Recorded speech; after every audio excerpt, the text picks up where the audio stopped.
Assalamualaikum warahmatullahi wabarakatuh. Kembali lagi dengan saya Dini Wali Saputro, calon guru penggerak angkatan 10 SMA Negeri 1 Semen, Kabupaten Gunung Kidul, Daerah Istimewa Yogyakarta. Yang pada kali ini saya tidak sendiri, ditemani oleh Pak Yermia, yang dimana beliau adalah guru sejarah di SMA Negeri 1 Semen, Kabupaten Gunung Kidul. Selamat siang Pak Yermia. Selamat siang Pak Dini. Bagaimana kabarnya hari ini? Luar biasa, baik sekali. Baik, sebelumnya akan saya sampaikan dulu Bapak. Jadi hari ini kita akan melakukan percakapan praobservasi. Ya.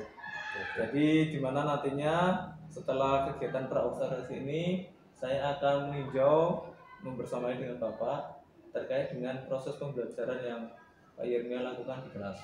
Baik. Adapun tujuan diadakan supervisi kelas adalah nantinya untuk mengetahui dan juga untuk merefleksikan jalannya proses pembelajaran yang Pak Yermia lakukan di kelas. Nah, untuk percakapan yang kita lakukan hari ini Pak, Ya, itu tentu juga ada tujuannya. Nah, kenapa kita melakukan percakapan praobservasi ini?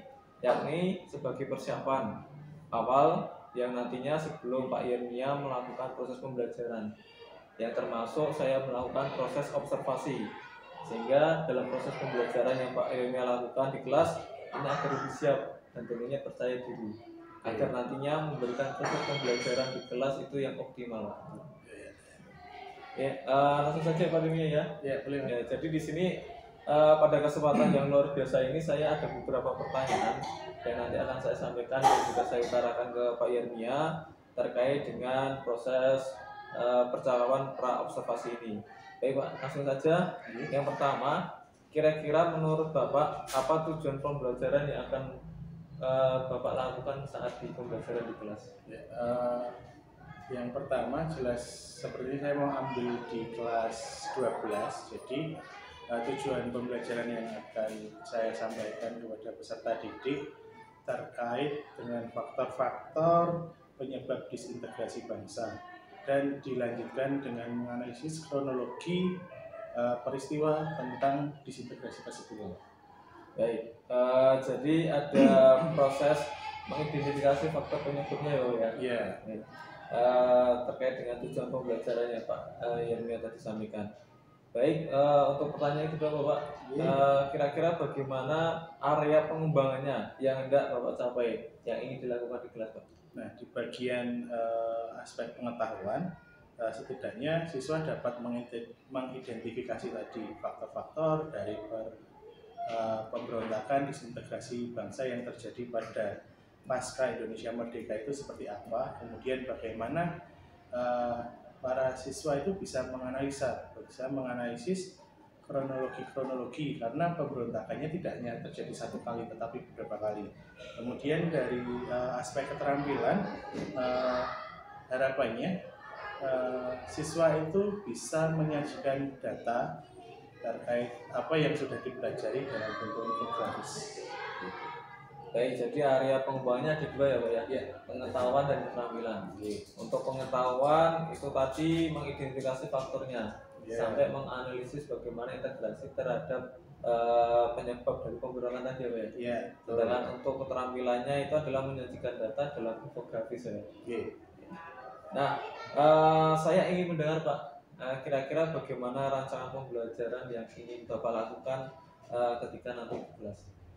Berdasarkan strateginya akan dilaksanakan pembelajaran berdiferensiasi, jadi berdasarkan kesiapan dan dipadukan dengan pembelajaran sosial dan emosional. Jadi maksudnya pembelajaran tidak hanya secara kognitif saja, tapi di sana di dalamnya dapat membawa hal-hal yang baik untuk siswa, baik itu berkaitan dengan hubungan dalam komunikasi dengan teman, komunikasi dengan guru, seperti itu. Kemudian pembagian yang akan nantinya akan saya terapkan itu berdasarkan dengan kemampuan, keterampilan dan keaktifan siswa. Jadi setelah pengamatan sebentar, nanti akan saya bagi menjadi beberapa kelompok berdasarkan hal yang tadi. Selanjutnya untuk model pembelajarannya adalah cooperative learning dengan metode pembelajarannya diskusi kelompok dan nanti ada sesi tanya jawab, entah itu nanti sesi tanya jawab secara langsung ataupun nanti peserta didik jika waktunya masih cukup akan diminta untuk mempresentasikan di depan meskipun hanya beberapa sebagai sampel saja. Baik. Jadi yang Pak Yernia rencanakan dalam proses pembelajaran itu tadi menggunakan strategi pembelajaran diferensiasi yang terintegrasi dengan pembelajaran sosial emosional ya Pak ya. Iya. Sedangkan untuk mode pembelajarannya cooperative learning, di mana Pak Yernia sudah mempersiapkan untuk membentuk kelompok sesuai dengan kemampuan, keterampilan dan juga keaktifan siswa ya Pak ya. Iya. Baik, nah kira-kira bagaimana media pembelajaran yang sudah Pak Yernia siapkan untuk proses pembelajaran? Untuk media pembelajarannya yang jelas nanti saya akan menyadur dari YouTube materi-materi yang bisa membantu, yang nantinya itu bisa memantik siswa untuk belajar tentang peristiwa-peristiwa disintegrasi bangsa yang ada di Indonesia, kemudian berkaitan dengan artikel-artikel yang sudah ada, baik itu artikel yang ada dari berita online maupun kita bisa ambil dari jurnal-jurnal yang sudah diterbitkan oleh universitas. Gitu. Luar biasa, berarti Pak Yernia ini sudah mempersiapkan media berbagai macam ya. Iya. Terima kasih Pak atas penjelasan medianya. Nah, untuk selanjutnya Pak, kira-kira Pak Yernia akan melaksanakannya kapan? Di hari apa? Kemudian jam keberapa dan di kelas apa ini? Rencananya akan dilaksanakan hari Senin. Jamnya jam setelah upacara, jadi antara jam kedua dan ketiga seperti itu di kelas 12.3. Seperti Bapak. Baik, jadi nanti saya akan datang kelas ke Bapak, ya, dimana saya akan berusaha untuk membersamai Bapak untuk melihat dan mencatat kira-kira kegiatan dan hal-hal apa saja yang dapat saya simak ketika membersamai Bapak di kelas. Nah, baik Pak. Nah, setelah Bapak melakukan kegiatan pembelajaran atau observasi yang nantinya saya bersamai, kita akan melakukan percakapan kembali seperti ini Pak. Dan ini adalah percakapan pasca observasi ya, yang nanti akan didampingi oleh PP, yaitu adalah pengajar praktik terkait dengan guru penggerak ini Pak. Nah, sebelum kita akhiri, kira-kira apa yang dapat Bapak dapatkan dari hasil percakapan ini Pak? Dari percakapan Bapak dengan saya, setidaknya saya mendapatkan gambaran kira-kira nanti ketika di kelas apa yang akan saya lakukan, kemudian treatment apa yang akan diberikan kepada peserta didik, dan sampai pada nanti di bagian akhirnya adalah mendapatkan hasil yang disajikan oleh peserta didik itu Bapak. Dan itu yang akan bisa saya persiapkan dari sekarang dengan merancang, dengan mencari treatment yang cocok yang nantinya akan saya gunakan di kelas. Baik, luar biasa sekali Pak Yernia. Sepertinya sudah mempersiapkan dengan luar biasa sekali. Terima kasih Pak atas waktunya untuk melakukan percakapan observasi ini. Yang nanti sampai minggu depan ya Pak, yang terusnya di kelas 12.3 ya Pak ya? Iya, 12.3. Ya. Nanti saya akan membersamai Bapak dalam proses pembelajaran. Demikian kegiatan kali ini Pak. Terima kasih. Sampai ketemu di kegiatan observasi dan kegiatan percakapan pasca observasi. Terima kasih dari saya. Sekian. Wassalamualaikum warahmatullahi wabarakatuh.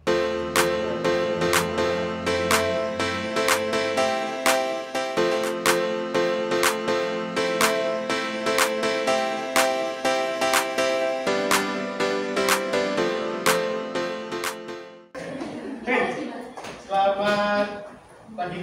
Pagi Pak. Kembali dengan saya di mata pelajaran. Pelajaran sejarah.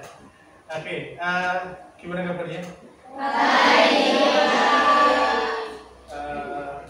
Ada yang tidak sehat? Ada. Yang tidak sehat pikirannya atau badannya? Pikirannya. Selamat.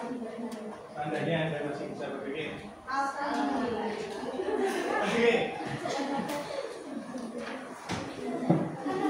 Ya, sebentar saya mau presensi kelas 12 3 Alivia Jalan, Diana Brilian Raini, Ardelia Farah, dan Aulia Dia,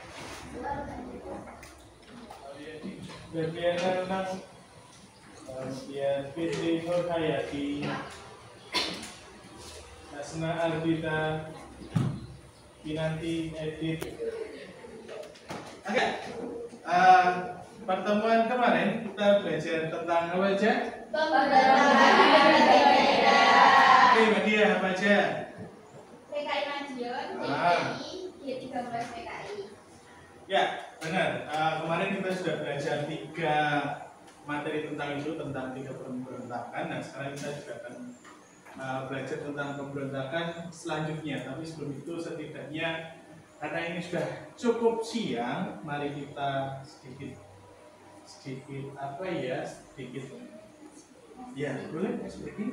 Oke, boleh? Ya, mari kita berdiri yang akan dipimpin oleh Mbak Alivia.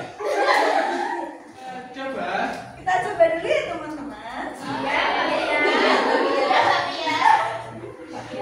Tepuk 1, tepuk 2, tepuk 3, tepuk 4, tepuk 5, tepuk 5, tepuk 4.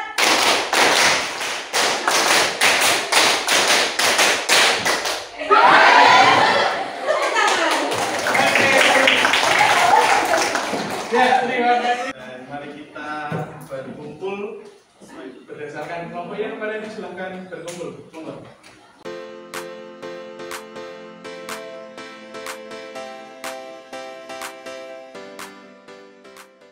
Ini nanti kita sepakat ya. Apa yang kurang sepakat? Ya, membuat suasana nyaman dan kondusif. Bukan berarti nyaman dan kondusif itu tidak berisik, karena ketika kalian berdiskusi, berisik itu pasti. Ya. Yang kedua, ya, menggunakan HP sesuai keperluannya.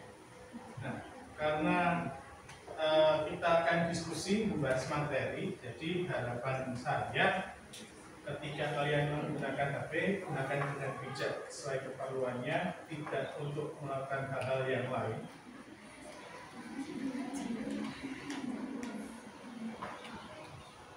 Diambil satu kalimat, jadi pelajaran diskusi kita itu adalah serius tapi santai. Untuk pembagiannya, pembagian yang akan kita diskusikan 5 dan 6. Ya, ini materi yang akan kita diskusikan. Jadi nanti silahkan gunakan media apapun dari HP yang bisa kita ambil informasinya. Tapi sebelumnya akan saya tampilkan video dulu, video tentang ketiga materi ini. Ini salah satu dari tema organisasi. Pada pertemuan kali ini kita akan membahas satu materi dari kelas 12, yaitu tentang pemberontakan angkatan Papua Adil, kemudian pemberontakan Adianis dan pemberontakan Tulis Sulawesi Selatan. Untuk lebih jelasnya, mari simak video berikut ini. APRA atau Angkatan Papua Adil adalah pemberontakan yang terjadi di Bandung, tepatnya pada tanggal 23 Januari 1950. Pemberontakan ini dipimpin oleh Raino Merteli, seorang kolonialis Belanda. Pemberontakan APRA dilatar belakangi karena kekecewaan TNI tentara negara Indonesia dan KRIA atau tentara Belanda orang Indonesia yang harus bergabung bersama di ABRI, yaitu Angkatan Perang Republik Indonesia Serikat. Hal tersebut dimanfaatkan oleh Merteli untuk meminta bekas beliau yang kecewa dan membentuk APRA.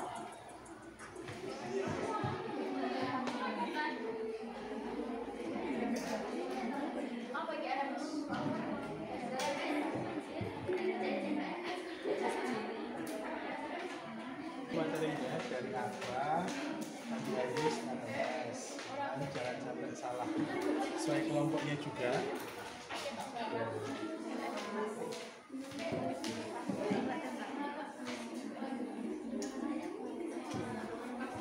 Bisa dicari nggak cuma dari artikel aja, bisa kalian cari jurnal, bisa Google banyak banget, ada juga yang dari kutipan-kutipan atau gimana, ada yang tidak dipahami.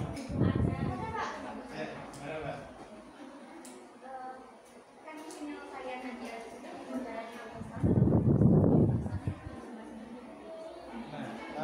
Ini karena dari berbagai macam sumbernya susah, nah kita akan mengacu pada sumber yang diberikan pemerintah. Di buku paket itu ada, apalagi di e-book yang kemarin saya berikan itu juga sudah ada. Karena pasti ada latar belakang, kemudian kronologi, ini sampai pada penyelesaian konflik yang disampaikan oleh pemerintah. Sejauh mana?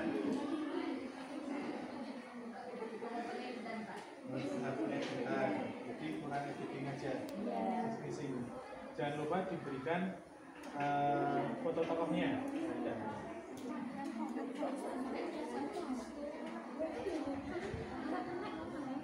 Saya akan mendengarkan presentasi dari kelompok 4 tentang Andi Aziz. Jadi harap diperhatikan dengan seksama supaya nanti kalian lebih paham. Dan meskipun nanti kalian masih belum paham, bisa ditanyakan di akhir sesi presentasi. Itu demikian kelompok 4, silakan dimulai. Oke, sebelumnya Assalamualaikum warahmatullahi wabarakatuh. Waalaikumsalam warahmatullahi wabarakatuh. Selamat siang teman-teman. Siang. Jadi bukunya kami di sini itu menjelaskan mengenai peristiwa pemberontakan Andi Aziz. Sebelumnya perkenalkan, nama saya Aulia Diana Madani, absen 5. Saya Aisyah Putri, absen 2. Saya Melani Chandra Marani, absen 19. Saya Fitri Bayati, absen 15. Saya Mara Feza Askia, absen 20. Saya Nasional Nasional, absen 2. Oke, jadi di sini saya pertama kali akan menjelaskan tentang latar belakang. Latar belakang terjadinya pemberontakan Andi Aziz ini adalah karena kekecewaan terhadap kebijakan pemerintah pusat Indonesia untuk mendatangkan tentara Indonesia ke wilayah Makassar. Sebelumnya, Kapten Andi Aziz ini menuntut kepada pemerintah agar hanya dia dan pasukannya yang berasal dari kalangan kecil yang bertugas menjaga keamanan di selatan. Kemudian yang ketiga, mempertahankan berdirinya negara Indonesia Timur. Selanjutnya, yang kedua ada kronologi Andi Aziz. Pada bulan April 1960 ditentukan yaitu 4 kali 24 jam. Namun, Andi Aziz enggan melakukan, sehingga Bung Karno secara tegas menyatakan bahwa Andi Aziz merupakan seorang pemberontak dan memerintahkan pasukan atau Garuda Nusantara di Makassar. Hingga pasukan itu berhasil melawan pasukan Andi Aziz. Setelah pertemuan selama 2 hari, hidup sepi tanpa kekasih. Cukup sekian dan terima kasih. Wassalamualaikum warahmatullahi wabarakatuh. Waalaikumsalam warahmatullahi wabarakatuh.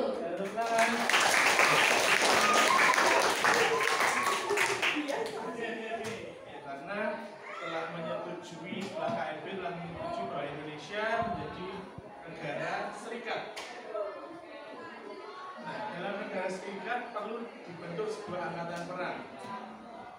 Dalam wilayah itu ada 2, TNI Republik Indonesia dan mantan atau bekas-bekas tentara penil yang masih ada di wilayah Indonesia, yang mana bekas anggota penil itu adalah orang-orang Indonesia sendiri. Nah, ini terjadi di negara Indonesia Timur, wilayah timur, dan terjadi penolakan ketika 2 kubu ini harus dijadikan satu.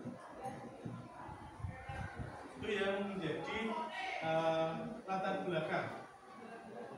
Dan terjadi penolakan lainnya karena Indonesia Timur seperti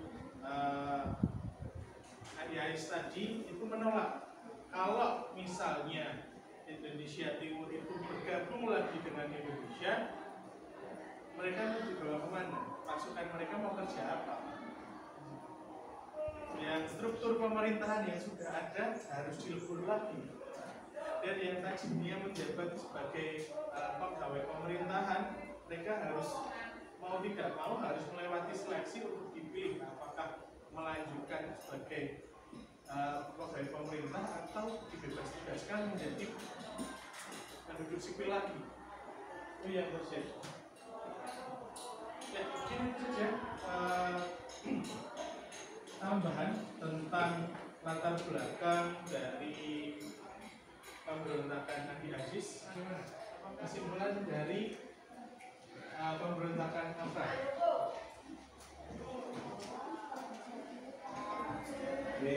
Pertama yang paling pentingnya itu ya Nah, pada itu kan pada saat itu ada pemberontakan.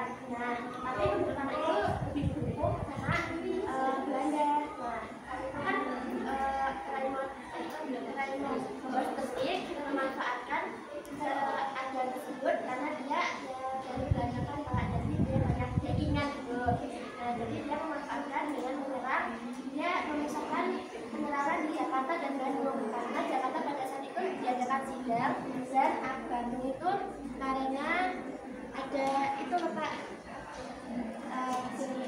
mau mengikuti Surat Siliwangi. Nah, jadi apa yang bisa kita pelajari hari ini? Jadi pada intinya peristiwa RMS ini adalah gerakan yang merupakan upaya separatisme yang gagal karena perpecahan internal dan penugasan oleh pemerintah Indonesia dan Belanda.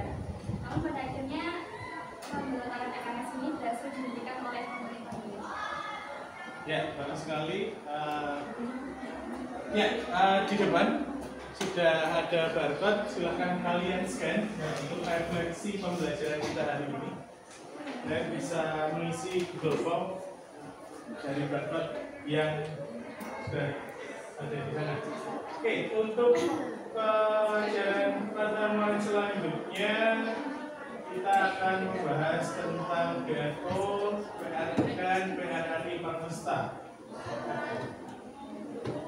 Nah, masih lanjutan dari materi kita, di mana materi kita adalah disintegrasi bangsa Indonesia.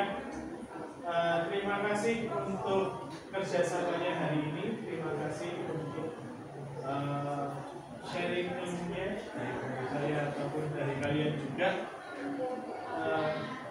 Mengutip perkataan dari orang bijak, orang yang nggak mau belajar ya udah selesai aja, hidupnya akan terasa hambar, gitu kan?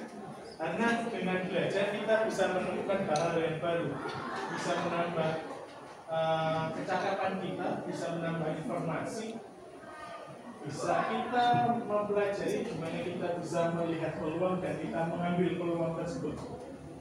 Ketika orang belajar berhenti juga matanya akan mulai berpikir. Ya, itu saja dari saya. Terima kasih waktunya. Selamat siang. Siap, Pak. Terima kasih, Pak.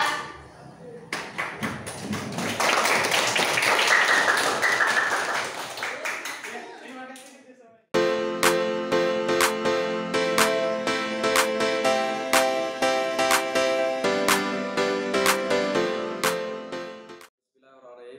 Assalamualaikum warahmatullahi wabarakatuh.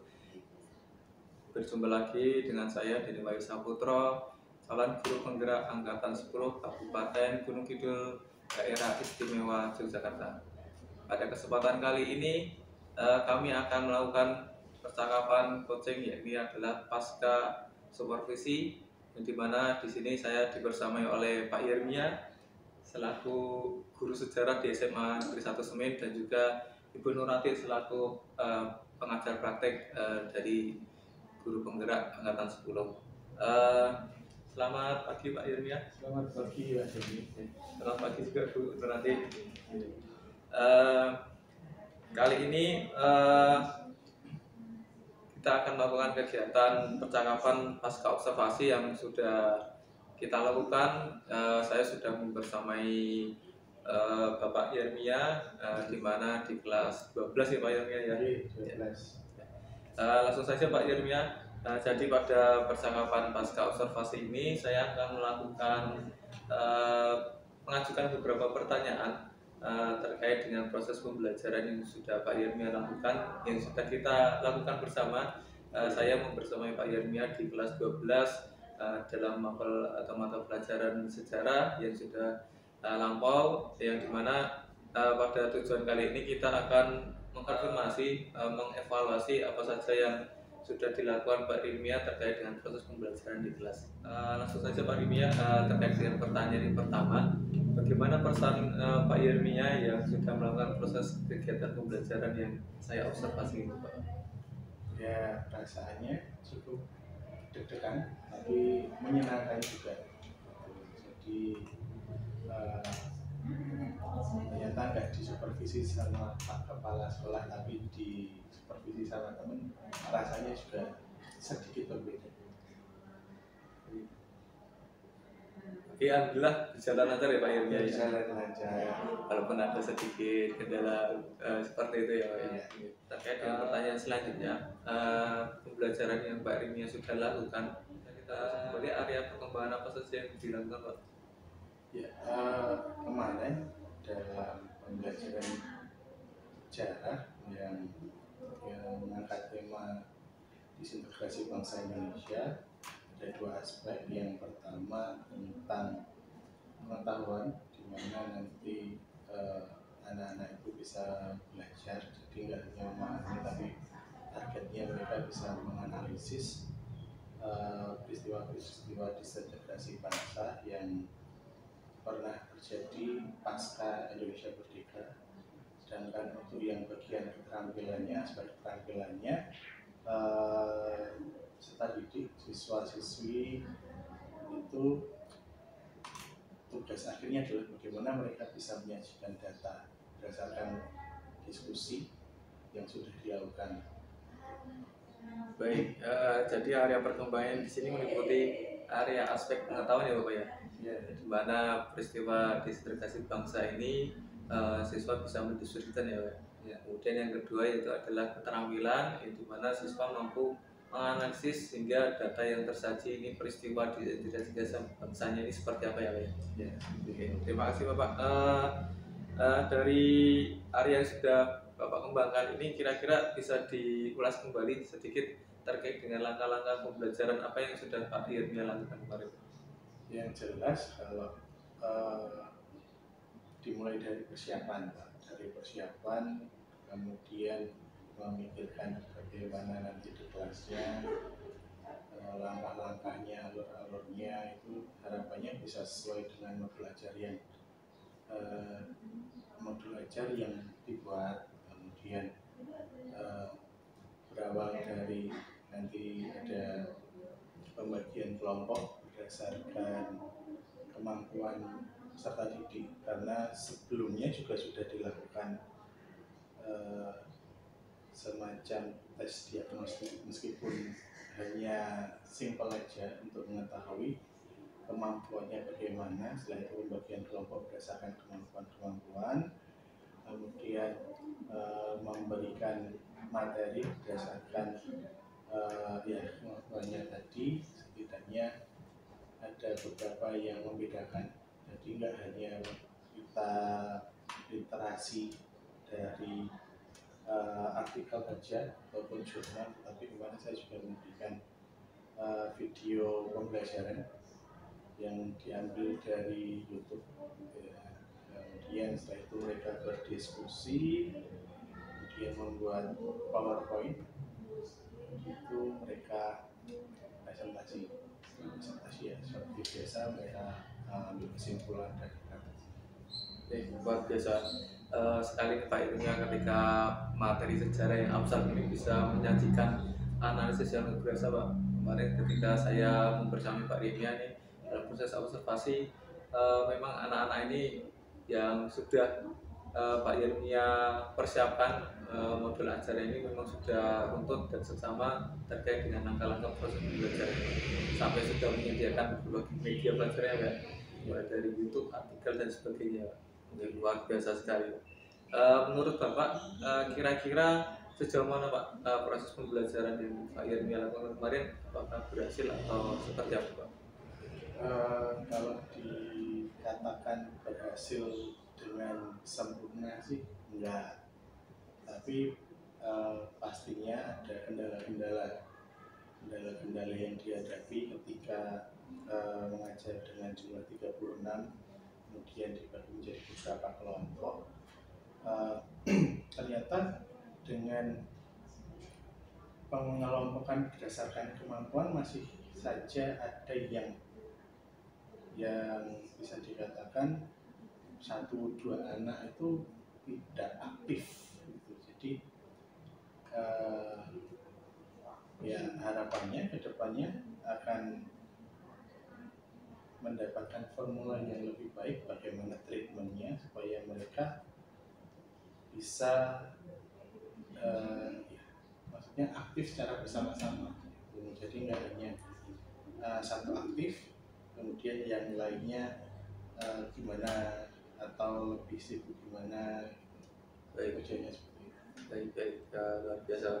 Berarti Pak Yernia sudah sampai mampu mengatakan bagaimana sejauh mana pembelajaran yang Pak Yernia lakukan ya. Tadi sudah disampaikan bahwasanya memang ada kendala terkait dengan partisipasi anak yang memang dikatakan dari 36 siswa ini ya Pak ya. Dari kelompoknya ini memang beberapa siswa dikatakan kurang efektif dalam proses partisipasinya. Ya, mungkin tadi dikatakan kurang aktif dalam proses ya, walaupun Pak Yernia ini sudah memperhitungkan bagaimana kelompok yang disajikan itu sesuai dengan kemampuan si anak ya Pak ya. Baik, dari kekurangan kendala yang Pak Yernia lakukan tadi yang sudah dirasa, kira-kira hal itu bisa terjadi karena apa Pak?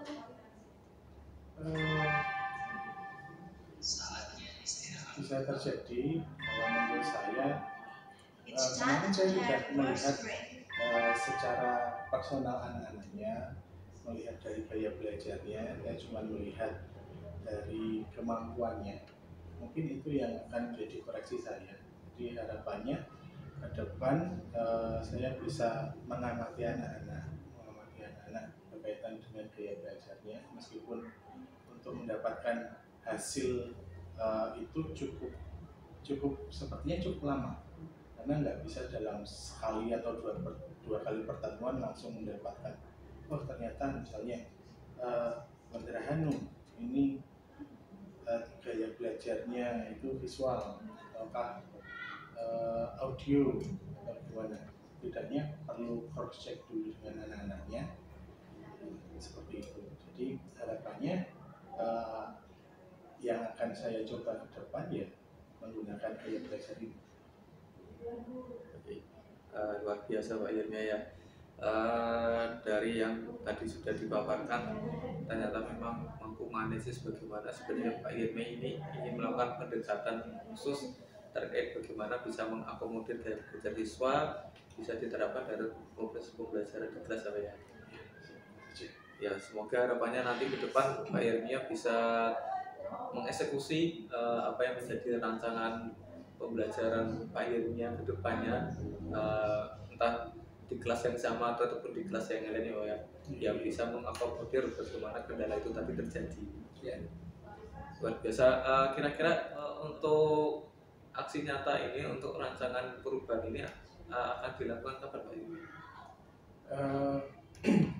Kalau bisa sesegera mungkin, karena perlu seperti yang saya sampaikan tadi, perlu seperti halnya asesmen diagnostik dulu ya, melihat bagaimana anak-anak ini apakah gaya belajarnya itu audiovisual ataukah bisa audio saja, kemudian disesuaikan dengan nanti materi yang tepat itu seperti apa. Karena ada beberapa materi misalnya gaya belajar anak ini lebih ke audio, sedangkan seringkali yang kita sajikan kan audiovisual seperti dari YouTube dan lain sebagainya.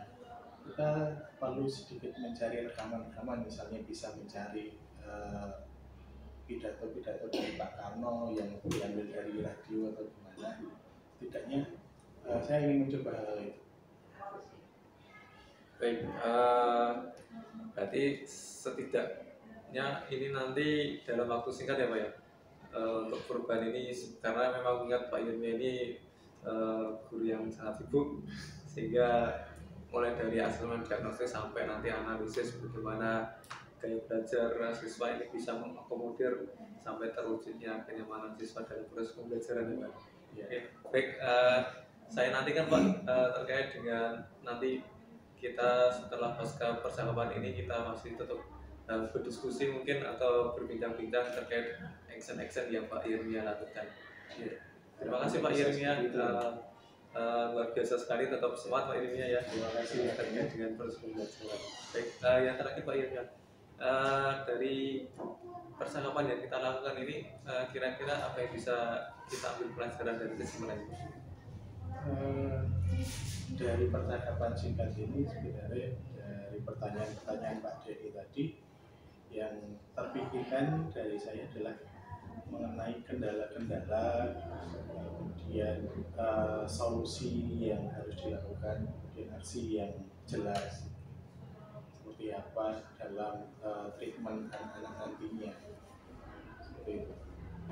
Terima kasih Pak Yurnia, semoga bermanfaat waktu yang sangat singkat ini, tapi berarti sekali ya Pak Yurnia. Semoga dengan diskusi ataupun berbincang-bincang yang singkat ini bisa kita lakukan ke depannya kembali Pak Yurnia. Karena tentu saya juga belajar dengan Pak Yurnia bagaimana bisa memaparkan materi yang abstrak tetapi menarik dan juga bisa mengakomodir gaya belajar siswa ini. Ya, terima kasih. Demikian percakapan kita dalam percakapan pasca observasi, dan selanjutnya kami persilakan Bu Nuranti untuk memberikan publik refleksi terkait dengan proses percakapan hari ini. Monggo Ibu. Terima kasih Pak Denny, waktu yang diberikan luar biasa sekali apa yang sudah dilakukan dari percakapan pasca observasi pembelajaran yang sudah dilakukan dengan MPJ, sudah memenuhi dari alur data yang dilakukan. Harapannya proses seperti ini bisa dikembangkan di SMA 1 ini dengan mengajak atau mengimplementasikan dengan rekan-rekan yang lain, karena memang harapannya observasi pembelajaran adalah ada proses mulai dari pra-observasi, observasi pembelajaran, dan pasca observasi. Luar biasa, salut untuk Pak Denny dan rekan sejawatnya. Terima kasih Pak Denny, mudah-mudahan bisa dikembangkan kepada teman-teman. Terima kasih kembali Ibu. Ya, demikian kesempatan yang luar biasa ini, di mana kami sudah melakukan percakapan pasca observasi dan juga sudah Bu Nuranti selaku PP sudah memberikan refleksi kembali terkait dengan percakapan observasi kali ini. Demikian saya Dini Bayu Saputro selaku calon guru penggerak angkatan 10 Kabupaten Gunung Kidul Daerah Istimewa Yogyakarta mohon pamit. Terima kasih atas partisipasi dan antusiasmenya. Wassalamualaikum warahmatullahi wabarakatuh.